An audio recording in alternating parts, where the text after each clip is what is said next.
4월 18일 일요일 정례브리핑을 시작하겠습니다.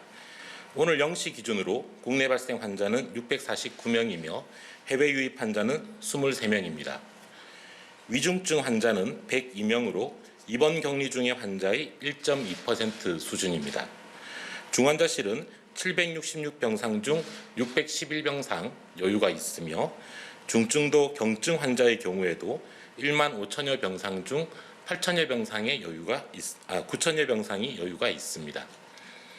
어제 3분의 환자가 사망하셨습니다. 고인의 명복을 빌고 유가족분들에게도 위로의 말씀을 전합니다. 어제 약 2만 9천 건의 백신 접종이 이루어졌으며 지난 2월부터 누적 접종 건수는 약 151만 건입니다. 4월 11일부터 4월 17일까지 한 주간의 환자 발생과 유행 상황에 대해 말씀드리겠습니다. 지난 일주일 하루 평균 국내 환자 수는 621명입니다.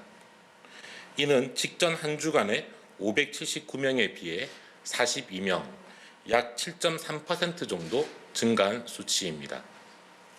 지난 일주간 전국 감염 재생산 지수는 1.1로 그 직전 주 수치와 유사한 수준을 보이고 있습니다.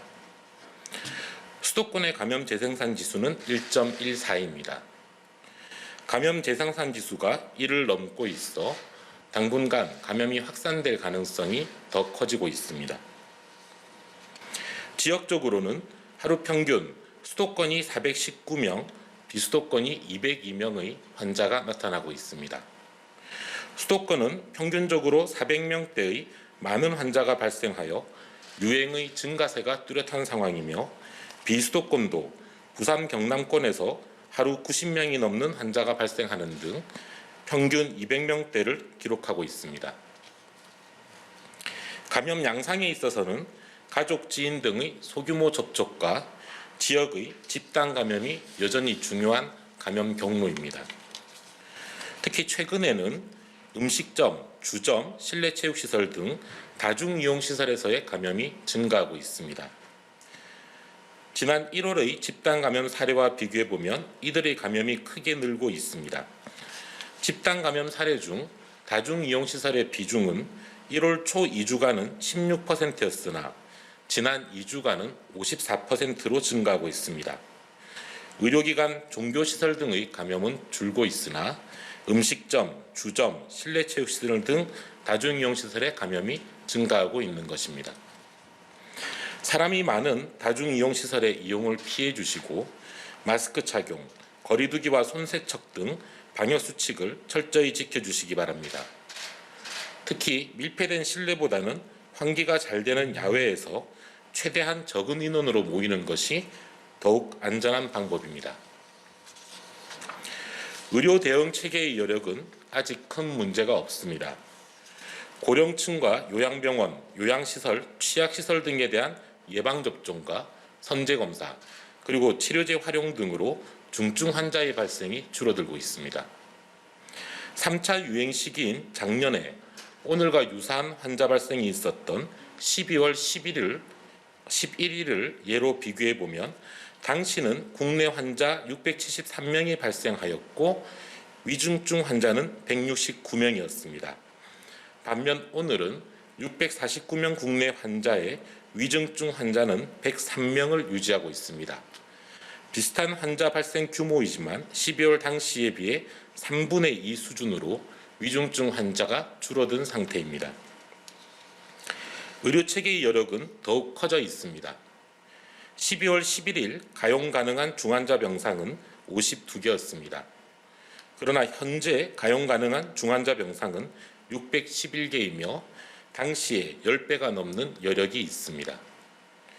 특히 코로나19 중환자만을 전담하는 중환자 전담 치료병상의 경우에는 12월 11일 당시에는 210개만 가지고 있었고 이 중 39병상만이 비어 있었습니다. 현재는 766개 전담 중환자 병상을 운영 중이며 611개 여유 병상을 가지고 있습니다. 이에 더해 준중환자 병상도 426개를 운영하고 있으며 230개의 여유를 가지고 있습니다. 70대 이상이 사망자의 대부분을 차지하는 코로나19의 치명률을 고려할 때 현재 시행 중인 고령층 예방접종이 진행될수록 중증 환자 발생이 더 줄고 의료체계 여력을 더 안정적으로 확보할 수 있을 것으로 예상하고 있습니다. 집단 감염에 취약한 시설에 대한 선제 검사와 방역 관리도 계속 강화하고 있으며 효과를 보이고 있습니다. 정부는 목욕장업에 대하여 종사자 전수 검사, 입장 인원 제한, 전자출입 명부 의무화 등의 조치를 취한 바 있습니다. 전국 목욕장 종사자 3만 9천여 명에 대한 전수 검사를 실시하여 20명의 환자를 선제적으로 발견하였습니다. 이번 전수 검사에서 환자가 발견된 8개 지자체에서는 종사자 전수 검사를 격주로 시행할 예정입니다. 또한 목욕장 이외에도 숙박업이나 다른 공중위생업소에 대한 현장 점검도 함께 강화할 예정입니다. 어린이집에 대해서도 보육교직원의 전수검사와 현장 점검, 방역지침 배포 등 방역관리를 계속적으로 강화하고 있습니다. 전국의 어린이집 보육교직원 30만 명 중 18만 명을 검사한 결과 20명의 환자를 선제적으로 찾았습니다. 정부는 이렇게 계속 방역관리를 강화하는 한편 어린이집 종사자들에 대한 예방접종도 신속하게 실시할 예정입니다. 현재 장애아를 돌보고 있는 어린이집의 교직원과 보건교사에 대한 예방접종이 4월 초부터 진행 중에 있고 6월부터는 전체 보육교직원에 대한 예방접종을 시작하게 됩니다. 장애인의 코로나19 감염과 격리에 대비하여 국립재활원을 장애인 코로나19 전담병원으로 지정하고 전담 병상을 확충하고 의료 인력을 지원하는 것도 계속하고 있습니다. 특히 장애인 시설의 운영 축소 등으로 돌봄 공백이 발생하지 않도록 긴급 돌봄 인력도 함께 지원하고 있습니다. 또한 시설에 거주한다든지 등의 이유로 감염에 상대적으로 취약한 장애인들에 대해서는 우선적으로 예방접종을 시행하고 있는 중입니다. 정부는 또한 방역수칙이 실제 현장에서 지켜지도록 지속해서 현장 점검을 시행하고 있습니다. 어제 하루 동안 전국의 각 지자체에서는 식당, 카페, PC방 등 다중이용시설 23종 1만 7천 곳에 대한 현장 점검을 실시하였습니다.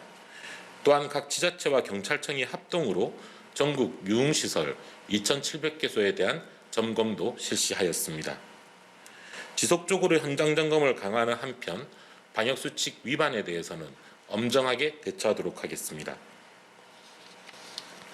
코로나19의 유행이 계속 커지고 있습니다. 특히 수도권과 부산 경남권의 유행이 커지고 있어 주민들의 관심과 주의가 필요합니다. 가급적 모임이나 약속, 여행 등은 자제하시고 특히 밀폐되고 혼잡한 실내 공간에서 음주를 곁들여 장시간 모임을 가지시는 것은 위험합니다.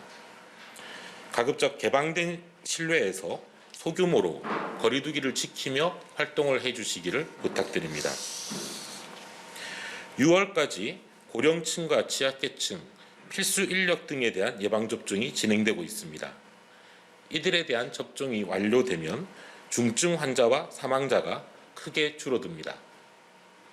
이에 더해 의료체계를 계속 확충하고 있고 치료제도 점점 더 적극적으로 활용하고 있는 만큼 6월 이후부터는 훨씬 여유 있는 대응이 가능해집니다. 이때까지 최대한 유행이 커지지 않고 안정화되도록 국민 여러분들의 방역수칙 준수를 부탁드리며 예방접종 대상자들도 적극적으로 접종을 받아주실 것을 당부드립니다.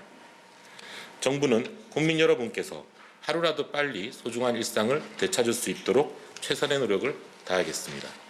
감사합니다.